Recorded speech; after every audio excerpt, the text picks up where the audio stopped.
Hey guys, welcome back to new episode of Weekly Update. Weekly Update जहाँ पर पूरे week के अंदर जो भी इंपॉर्टेंट न्यूज और इवेंट्स अगर आपने उसको मिस किए तो you don't need to worry about it. सारी इंपॉर्टेंट न्यूज का रिकैप जो है आपको हमारी वीकली सीरीज के अंदर मिलेगा. लेकिन वीकली अपडेट देखें उससे पहले हम सबसे पहले चलते हैं बिटकॉइन के चार्ट्स के ऊपर, जहां पर बिटकॉइन थोड़ा सा धमाल जो है यहाँ पर मचा रहा है. So we'll talk about bitcoin. तो बिटकॉइन के लिए what a week it has been, जहां पर बिटकॉइन की प्राइस फाइनली $44,000 पे ट्रेड करी है. मतलब इतने टाइम बाद हम $44,000 पे, इसकी खुशी अलग ही एकदम यहाँ पर फील होती है. मेरे को तो हो रही है, आई होप आपको भी यहाँ पर हो रही है. And as we have been saying कि फ्रॉम पास्ट फ्यू मंथ्स कि अभी जो ये प्राइस मूवमेंट है this is very different. And जो हमारा जो वर्स्ट फेज था बिटकॉइन के लिए वो ऑलमोस्ट यहाँ पर निकल चुका है. डेफिनेटली एक फेज जरूर आएगा जहां पर हमको एक कैपिटुलेशन फेज देखने को मिलेगा, लेकिन that will be a last capitulation phase जो इतना लंबा नहीं होगा और उसके बाद रिकवरी भी जो है बहुत फास्ट देखने को मिल जाएगी. एंड उसी अकॉर्डिंग करंटली बिटकॉइन प्राइस $44,000 पे ट्रेड करी है, which is a very good area. Anticipating कि आने वाले टाइम के अंदर जनवरी में प्रॉब्ली यहाँ पर बिटकॉइन स्पॉट ETF जो अप्रूव हो सकता है, तो उसको लेके भी मार्केट के अंदर थोड़ा सा फोमो जो है वो क्रिएट हो रहा है कि जनवरी में आर्क इन्वेस्ट का ETF आने वाला है, तो प्रॉब्ली वो अप्रूव हो जाए तो दैट विल बी गुड. लेकिन अगर वहां पर हुआ कि जनवरी के मंथ के अंदर, जैसा मैं बोल रहा था कि हो सकता है कि सब एंटिसिपेट करें जनवरी में ETF अप्रूव हो जाएगा, लेकिन वहां पर वो अप्रूव नहीं करें और मार्केट एकदम से टैंक करे, लोग डिसअपॉइंट हो. लेकिन फिर जब मार्च का टाइम आएगा जस्ट हाविंग से पहले, वहां पर जो बाकी ETF है सारे के सारे ब्लैक रॉक इतने सारे आने वाले, उनको यहाँ पर अप्रूव कर दिया जाए और एकदम से वो रैली जो है वो यहाँ पर स्टार्ट हो जाए. वो एक प्रोबेबिलिटी होने में हो भी सकता है. नहीं तो अगर जनवरी में अप्रूव हो जाता है ETF, तब तो फिर तो प्राइस के अंदर हमको ऑलरेडी जो बड़ा मूवमेंट है वो यहाँ पर देखने को मिल जाएगा. एक चीज नोट आउट इस साइकिल के अंदर जो डिफरेंट है वो ये है कि बिटकॉइन स्पॉट ETF डेफिनेटली यहाँ पर आने वाला है. सूनर और लेटर वो आने वाला है. वो जनवरी में आता है, मार्च में आता है, इतना फर्क नहीं पड़ता. इंपॉर्टेंट ये है कि बिटकॉइन की प्राइस अगले 3-4 महीने में कहां पर जाएगी वो नहीं, 2025 के एंड तक कहां तक जाएगी, विच वी फील कि $100,000 तो डेफिनेटली इस बार, पिछले साइकिल में नहीं हुआ लेकिन इस साइकिल में डेफिनेटली $100,000 का जो मार्क है वो यहां पर क्रॉस होगा. एंड इसलिए अभी करंटली जो सिनेरियो है यहां पर आपके लिए इंपॉर्टेंट ये, as we have been saying, कि यहां पर जब भी प्राइस अगर आपको 30 से लेके $40,000 के बीच में देखने को मिलती है, अगर आपने DCA नहीं करा, अगर आप प्लान करना चाहते हैं, अगर आपने इन्वेस्ट नहीं किया है, तो ये बहुत सही टाइम है जहां पर आप DCA कर सकते हैं. बस आपको ये एनालाइज करना है कि क्या आप लॉन्ग टर्म इन्वेस्टर हैं या शॉर्ट टर्म इन्वेस्टर हैं. अगर लॉन्ग टर्म इन्वेस्टर हैं तो आप प्रॉपर्ली DCA कर सकते हैं और आपको ये देखना है कि अगले 3-4 महीने में प्राइस जाती कहां है, उससे फर्क नहीं पड़ना चाहिए. बस ये कि DCA के लिए देख सकते हो, लेकिन मोर ओवर कि 2025 में प्राइस जो है वो कहां पर जाएगी उस अकॉर्डिंग प्लान करिए. लेकिन अगर आप ट्रेडर हैं तो मार्केट शॉर्ट मूवमेंट देखते रहिए, कहां पर प्राइस आती है उस अकॉर्डिंग आप ट्रेड कर ही सकते हैं. फिर तो प्राइस ऊपर जाए नीचे जाए आपको फर्क यहां पर पड़ना नहीं चाहिए. लेकिन अगर क्रिप्टो में, बिटकॉइन में इन्वेस्टमेंट नहीं कर रखा है तो अभी एक बहुत अच्छा टाइम है जहां पर नेक्स्ट साइकिल होने से पहले आप प्रॉपर तरीके से चीजों को प्लान कर सकते हैं. इनफैक्ट ऑल्ट्स को लेके भी प्लान कर सकते हैं, जिसको लेके we made first video. And आने वाले टाइम पे और भी वीडियोस जो हैं we'll be making for you, so that आप प्रॉपर्ली चीजों को यहां पर प्लान कर पाए. अब अगर यहां पर चार्ट्स की बात करेंगे तो करंटली बिटकॉइन की प्राइस $44,000 पे आ गए हैं. जब से $30,000 जो हमारा अंबुजा सीमेंट था उसको बिटकॉइन की प्राइस ने ब्रेक किया है, तब से प्राइस के अंदर रैली हमको देखने को मिल रही है. एंड ये रैली जो है, ये जो मूवमेंट है ना, ये हमको पहले भी एक बार देखने को मिला, जहां पर अगर आप देखोगे बिटकॉइन हार्विंग से पहले इन 2019 बिटकॉइन की प्राइस के अंदर अगर आप देखोगे यहां पर एक ऐसी रैली आई थी which was really good. Almost हम यहां पर $13,000-14,000 तक पहुंच गए थे. लेकिन उसके बाद बिटकॉइन की प्राइस के अंदर कैपिटुलेशन फेज आया था, ये कोविड के डंप के टाइम था, और फिर रैली जो थी वो स्टार्ट हुई. तो यहां पर भी प्रॉब्ली हमको इस तरह की सिचुएशन देखने को मिल सकती है कि दिसंबर मंथ में प्राइस अच्छा करे, थोड़ा फोमो थोड़ा क्रिएट हो, एंड फिर हो सकता है प्रॉब्ली आने वाले टाइम पे हार्विंग से पहले कैपिटुलेशन का फेज है, एंड उसके बाद प्राइस जो है सीधे मूनशॉट यहां पर करने लग जाए. तो बेस्ट चीज ये है, आप ये मत देखिए शॉर्ट टर्म में अभी क्या हो रहा है, क्योंकि उस अकॉर्डिंग अगर आप प्लान करेंगे you will definitely gonna miss out. ये आपको मैं अभी बता देता हूं. बेटर ये you plan in next few months आपको किस तरह से DCA करना है, एंड आपका एम जो है वो 2025 के एंड तक का होना चाहिए, उससे पहले का यहां पर नहीं होना चाहिए. तो उसी अकॉर्डिंग चीजें जो हैं आप प्लान कर सकते हैं. अभी के लिए क्रूशल जो सपोर्ट वाइज जोन हमारे लिए बन जाता है दैट इज अराउंड $40,500, जिसके ऊपर अभी करंटली प्राइस मूव करी है. And I want to see कि जब करेक्शन का लेवल आता है क्या हम यहाँ पर $44,000 के एरिया को सपोर्ट यहाँ पर बना पाते हैं, या फिर हमने जो अंबुजा सीमेंट के एरिया को ब्रेक किया यहाँ पर $30,000, जिसको एक बार रेजिस्टेंस ब्रेक किया तो रीटेस्ट करने प्राइस जरूर वापस यहाँ पर आती है, क्या उसको टेस्ट करने के लिए हम पहले यहां पर जाते हैं before we go for another upward movement. Anyways अभी दिसंबर का मंथ जो है थोड़ा सा बुलिश रहेगा, हॉलीडे सीजन भी है, एंड सबसे ज्यादा एंटिसिपेटेड चीज ये है कि बिटकॉइन हार्विंग तो आने वाली है नेक्स्ट मंथ, लेकिन उससे ज्यादा इंपॉर्टेंट ये है कि बिटकॉइन की ETF जो है वो क्या जनवरी मंथ के अंदर यहां पर अप्रूव होगी कि नहीं होगी, जिसको लेकर सेंटिमेंट अभी है कि प्रॉब्ली वो अप्रूव होगी. अगर अप्रूव होगी तो बहुत अच्छा चीज रहेगी, लेकिन अगर वहां पर वो डिक्लाइन हो जाता है कि नहीं मार्च तक मूव हो जाता है, तो थोड़ा सा वो पैनिक वाला कैपिटुलेशन वाला फेज जो है यहां पर आ सकता है. बट एनीवेज जो भी चीज होनी है डोंट फोकस ऑन जनवरी में क्या होने वाला है, डोंट फोकस ऑन मार्च में क्या होने वाला है, फोकस ऑन 2025 पे बिटकॉइन की प्राइस कहां जाएगी, which I definitely feel it will be above $100,000. अब next moving on macro update देखते हैं। तो यूएस के GDP number for Q3 came out at 5%, previous GDP numbers थे 2.1%, तो काफी बड़ा ग्रोथ जो है यहां पर आया है। साथ में इंडिया के GDP numbers for Q3 came out at 6.8%, जहां पर प्रीवियस नंबर थे 7.8%। साथ में यूरोपियन यूनियन का inflation rate for the month of November came out at 2.4%, जहां पर प्रीवियस नंबर वाज 2.9। तो यूरोपियन यूनियन के अंदर भी इन्फ्लेशन जो है वो धीरे धीरे यहां पर रिड्यूस होता हुआ हमको देखने को मिल रहा है। Overall currently GDP numbers, inflation numbers और इंटरेस्ट रेट को देखते हुए ये काफी पॉसिबिलिटी लग रही है कि 2024 के अंदर इंटरेस्ट रेट जो है वो कट डाउन होनी चालू हो सकती है, and that can in a way help bitcoin and crypto market and entire financial market to have a better bull run. But let's see with time यहाँ पर जो नंबर्स है क्या वो और रिड्यूस होते हैं या उसके अंदर कुछ चेंज यहाँ पर होता है, but till now macro updates have been good. बाकी next moving on, last week यहां पर हमारे माइकल सल्लू भाई जिन्होंने घर बार फर्नीचर सब बेच डाला, उन्होंने और बिटकॉइन यहां पर बाय कर लिए, जहां पर उन्होंने इस बार एडिशनल 16,130 बिटकॉइन बाय करे फॉर $593.3 मिलियन, जहां पर एवरेज प्राइस पर बिटकॉइन थी $36,785। करंटली अगर आप देखेंगे माइक्रो स्ट्रेटेजी अब होल्ड करते हैं $174,530, जिसको उन्होंने एक्वायर किया स्पेंड करके $5.28 बिलियन, जहां पर उनकी एक बिटकॉइन की एवरेज प्राइस बन जाती है $30,252 पर बिटकॉइन। तो माइकल सेलर को अगर आप देखेंगे बहुत बड़ा एग्जांपल बन गया, जिनका लोगों ने काफी मजाक उड़ाया जब भी वो बाय करते थे यहाँ पर बिटकॉइन को थ्रू आउट बेयर मार्केट, और जब भी वो बाय करते थे वो लोकल टॉप वहां पर बन जाता था बिटकॉइन का। बट स्टिल अगर आप देखेंगे इतना डीसीए करने के बाद आज की डेट में वो ऐसी स्टेज में है जहां पर अब उनका जो इन्वेस्टमेंट है वो भी यहां पर प्रॉफिटेबल बन रहा है। तो डीसीए करने के लिए आई थिंक माइकल सेलर एक बहुत अच्छा एग्जांपल है, एंड गिव्स एन आइडिया कि अगर आपको इन्वेस्टमेंट करना है तो डीसीए करना एक बेटर स्ट्रेटेजी होता है compare to just going in with all the money and just buying it. So hats off to Michael Saylor for hodling and buying bitcoin, मतलब घर इंसान ने सब कुछ यहां पर बेच डाला, अपना खतरनाक कन्विक्शन है माइकल सेलर का। There is no second best. अब next moving on bitcoin spot ETF की बात करें, जिस न्यूज का सबको इंतजार है कि बिटकॉइन स्पॉट ईटीएफ यहां पर अप्रूव कब होगा, तो उसी को लेके हैशडेस्क और फ्रैंकलिन के स्पॉट बिटकॉइन ईटीएफ की फर्स्ट डेडलाइन लास्ट वीक यहां पर ड्यू थी, जिस एप्लीकेशन को एसईसी ने डिले कर दिया मार्च मंथ तक।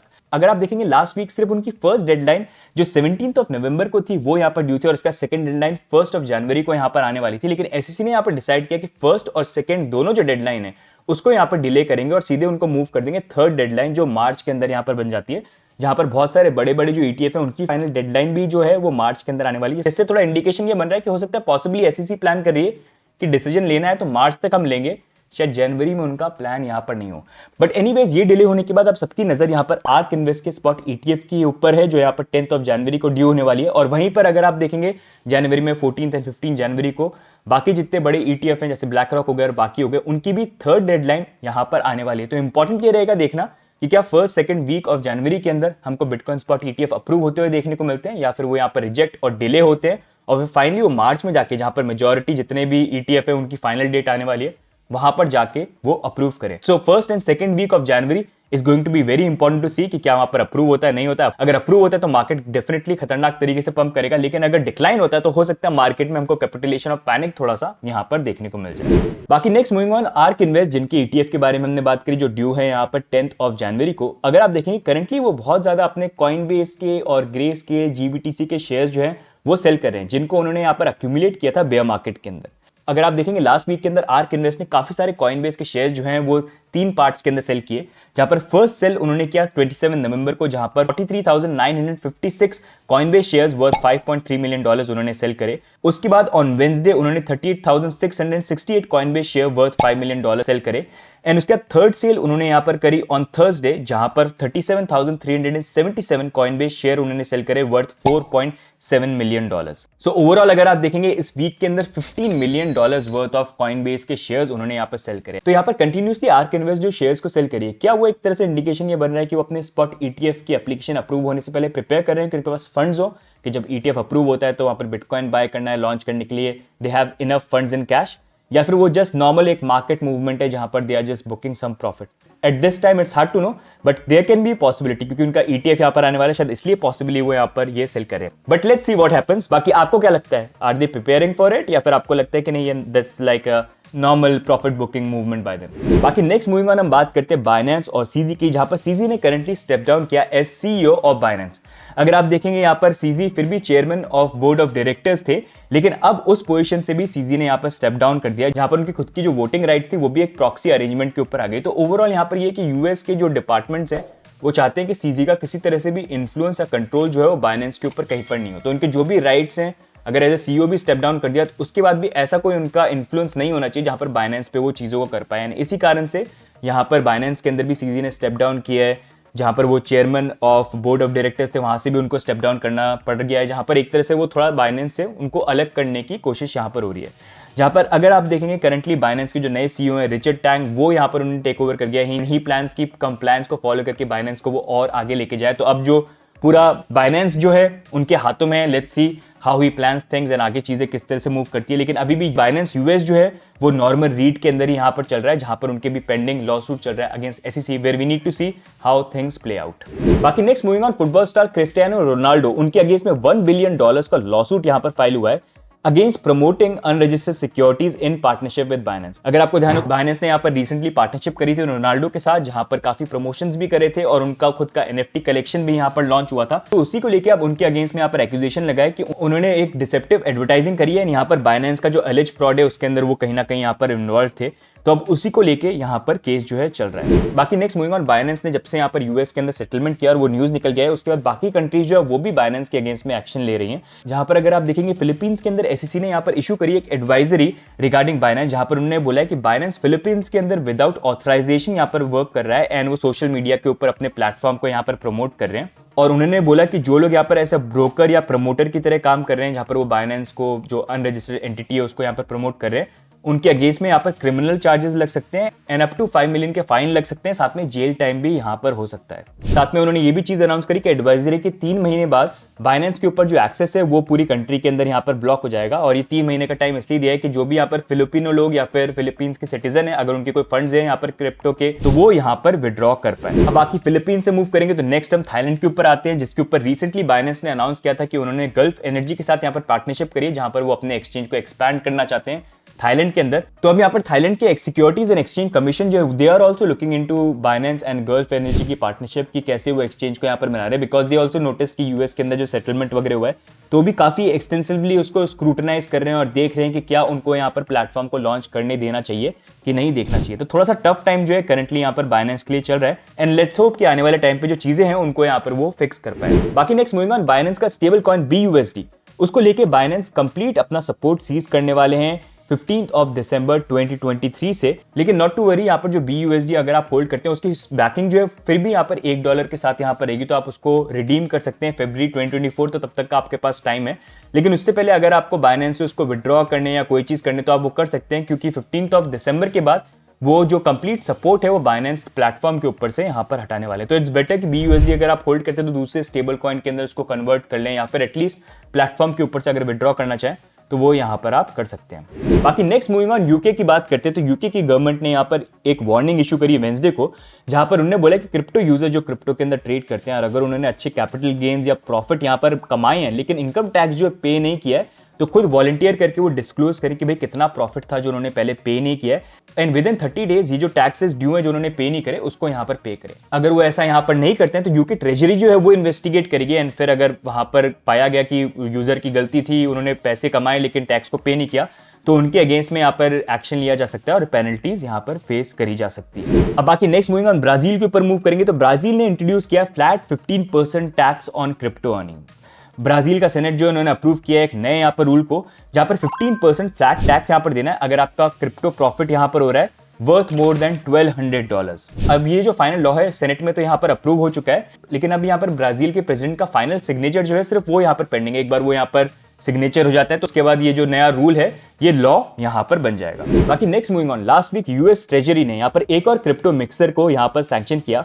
इस बार क्रिप्टो मिक्सर का नाम है यहाँ पर Sinbad.io, जो एक क्रिप्टो मिक्सर है एंड यूएस अथॉरिटीज का यहाँ पर ये बोलना है, उन्होंने एलिज ये किया है कि इस मिक्सर को यूज करके नॉर्थ कोरियन लाजरस ग्रुप जिन्होंने काफी हैक किया है हार्मनी एंड काफी सारे प्लेटफॉर्म क्रिप्टो एक्सचेंज जिससे भी उन्होंने क्रिप्टो को यहाँ पर एक तरह से हैक करके चोरी करें, तो वो इस मिक्सर को यूज करते थे अपने पूरे क्रिप्टो को व्हाइट वॉश करने के लिए, ताकि उसका कोई ट्रेल यहाँ पर नहीं बने। इनफैक्ट यहाँ पर मनी लॉन्ड्रिंग एंड बाकी चीजों के लिए भी ये मिक्सर का यूज हो रहा था। तो इसी कारण से उन्होंने यहाँ पर इस मिक्सर के ऊपर सैंक्शन जो है वो यहाँ पर लगाए हैं। तो गाइस, ये हो गया इस बार की वीकली अपडेट। अब नेक्स्ट हम देखते हैं इस वीक के टॉप गेनर्स और टॉप लूजर्स।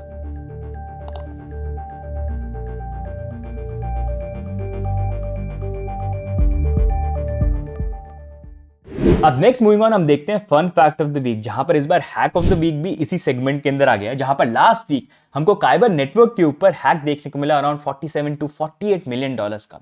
एंड इंटरेस्टिंग चीज यहां पर ये कि हैकर ने पहले यहां पर हैक तो कर लिया, लेकिन उसके बाद हैकर ने अपनी टर्म्स एंड कंडीशन जो है वो यहां पर पब्लिश करी थ्रू ब्लॉकचेन, जहां पर उन्होंने ये बोला कि अगर तुमको ये 46 मिलियन डॉलर्स वापस चाहिए अपने नेटवर्क के, तो तुम्हारी पूरी जो कंपनी है वो मेरे को यहाँ पर दे दो। मतलब पूरी कंपनी को एज ए रैंसम ही ट्राइड टू होल्ड। उन्होंने ये बोला कि मेरे को यहाँ पर जो काइबर नेटवर्क है उसका पूरा कंट्रोल दे दो, और मैं यहाँ पर पूरा काइबर नेटवर्क जो है उसका मेकओवर यहाँ पर करूंगा। बेटे टोकन जो है वो यहाँ पर इन्वेस्टर्स के लिए होंगे, साथ में यहाँ पर जो एम्प्लॉयज है जो काइबर नेटवर्क के लिए काम कर रहे हैं उनकी सैलरी भी जो है मैं यहाँ पर डबल कर दूंगा।